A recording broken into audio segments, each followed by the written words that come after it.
Hi friends, welcome back to our channel. ఈ వీడియోలో మనం చేపని ఎలా క్లీన్ చేయాలి. సో ఈ చేప నేమ్ వచ్చి కొరమేన్ అండి. ఇది సో ఒక్కొక్క ప్రాంతంలో ఒకలా పిలుస్తారు. సో ఆంధ్ర సైడ్ అయితే కొరమేన్ అని పిలుస్తారు. సో దీన్ని ఎలా కట్ చేయాలి, ఎలా క్లీన్ చేయాలి అనేది ఫుల్ వీడియోలో తెలుసుకుందాం. ముందుగా చేపకి బూడిద అప్లై చేయాలి.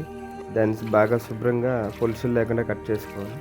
అయిన తర్వాత ఈ విధంగా నీట్గా అయితే ఒక బండకి పెట్టి బాగా రుద్ది క్లీన్ చేసుకోవాలి. వాటర్ అయితే బాగా ఎక్కువ వేసుకోవాలి, ఎందుకంటే చేప మొత్తం జిగురుతూనే ఉంటుంది. సో అలా జాగ్రత్తగా క్లీన్ చేసుకోవాలి. చేప మధ్యలో బతికే ఉంటుంది. సో ఈ చేపని పక్కన పెడితే 5 hours వరకు బతికే ఉంటుంది, వాటర్ లేకపోయినా. చూస్తున్నారు కదా ఎంత నీట్గా క్లీన్ చేస్తున్నారు. సో ఇది మన పొలం దగ్గరే కాబట్టి, మన చెరువు దగ్గరే కాబట్టి మనమే క్లీన్ చేసుకుంటున్నాం. అదే మనం బయట తెచ్చుకుంటే ఫిష్ మార్కెట్లో అయితే క్లీన్ చేస్తారు. తెలియకపోతే మీరు బయట క్లీన్ చేయించుకోవడం మంచిది, ఎందుకంటే చేపను క్లీన్ చేయడం ఎలాగో తెలియాలి ఫస్ట్ ఆఫ్ ఆల్. అది తెలియకపోతే మొత్తం కర్రీ మొత్తం స్పాయిల్ అయితే అయిపోతుంది. చూస్తున్నారు కదా కత్తిని కూడా ఎంత నీట్గా కడుగుతున్నారో. సో కత్తికి అంతలాగా దాని యొక్క జిగురు అనేది అంటుకుంటుంది. ఇది ఎక్కడో నీటి మధ్యలో ఉంటుంది కాబట్టి సో మొత్తం పట్టేసి ఉంటుంది.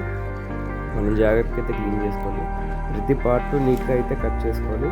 ఈ చేప వచ్చి కేజీ అయితే ఉంది. 2 చేపలు కలిసి మనకి అరౌండ్ 1.5 kg ఎంత వచ్చింది, వేస్ట్ అంతా పోగా.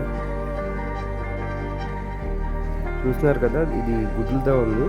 ఆ పేగులు అనేది సపరేట్ చేసి కట్ చేసుకోవాలి, లేదంటే మొత్తం అంతా అయిపోయి మొత్తం స్పాయిల్ అయితే అయిపోతుంది. మనకి తెలియాలి ఏ పార్ట్ కట్ చేయాలి, ఏ పార్ట్ కట్ చేయకూడదు అనేది. తెలియకుండా కట్ చేస్తే మొత్తం చేపకు మొత్తం పార్ట్కున్న డస్ట్ అయితే అంటుపోతుంది. అప్పుడు కూర అనేది స్పాయిల్ అయితే అయిపోతుంది. చూస్తున్నారు కదా ఎంత నీట్గా కట్ చేస్తున్నారు. అంటే ఈ చేపను కట్ చేసే విధానం మనకు ఫస్ట్ ఆఫ్ ఆల్ తెలియాలి. దీనికి సన్ అంటారు కదా, గుడ్లు ఉంటాయి కదా, అవి కూడా ఉన్నాయి. అవి కూడా కలిపి తినేయచ్చంట. సో దీని తలకాయ కూడా చాలా ఈజీ కట్ చేయడం, వేస్ట్ అయితే ఉండదు. చూస్తున్నారు కదా 2 చేపలను ఎలా నీట్గా కట్ చేస్తున్నారు. పొలం కాబట్టి అరిటాకులు ఉంటాయి. సో అది వేసుకుని అయితే కట్ చేసుకుంటే నీట్గా ఉంటుంది.